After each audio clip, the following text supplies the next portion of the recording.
New York Republican Congressman Lee Zeldin with us.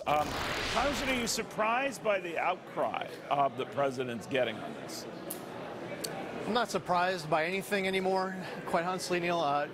With regards to this, the fact is, when the president was standing there with Vladimir Putin, it is important to stand with our intel community and to send a strong message to Putin and the rest of the world to stay thousands of miles away from American elections. As far as the people who are going so far as to immediately react by, like John Brennan, high crimes and misdemeanors, and the president should be brought up for treason, and some of the hysteria that I've seen beyond that, that also has been a bit much. But at that press conference and at the meeting, I would say it's really important to stand 100% shoulder to shoulder with our own intel community, our own law enforcement community. But he didn't do that, Congressman. He didn't do that at all. No, that's my point. Yeah. So you wish he would have? Yeah, no, that's very important. That moment, I think that is why people are upset who are even strong supporters of President Trump. And that's why, there's been a lot of focus on, the question and answer part.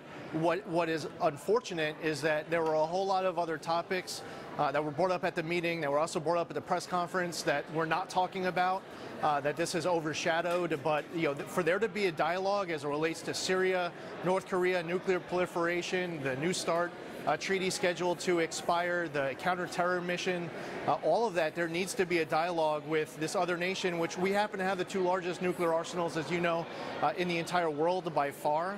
So having dialogue is key.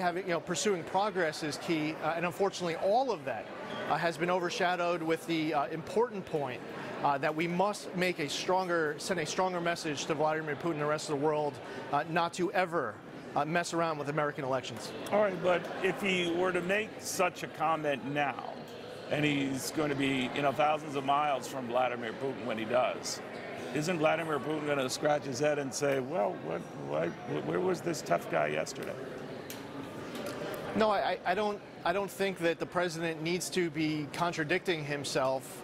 Well, if he did what you recommended, he would be contradicting himself. Yeah, no, and I think that it's going to be important for the president to stand shoulder to shoulder with our intel communities and to send that message. Now, the president has a style, friend or foe, when he is at the lectern, standing next to them after these bilateral and larger meetings.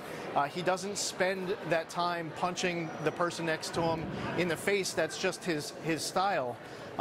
But that obviously comes back and that bit him as it relates to the interaction with What do you think of that style, though? I mean, it's one thing to say and carp about someone, behind their back, or when you're not with them. Then when you're with them, you're very different. I guess it's human nature and all, but I don't know then the real Donald Trump.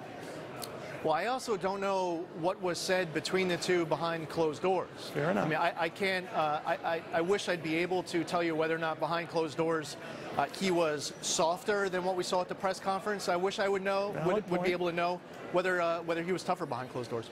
All right. We're going to say goodbye to you, and then we're going to trash you when we go to a commercial break. Are you okay with that? No, absolutely not, Neil. No, just joking. Congressman, thank you very, very much. Very good having you. You as well.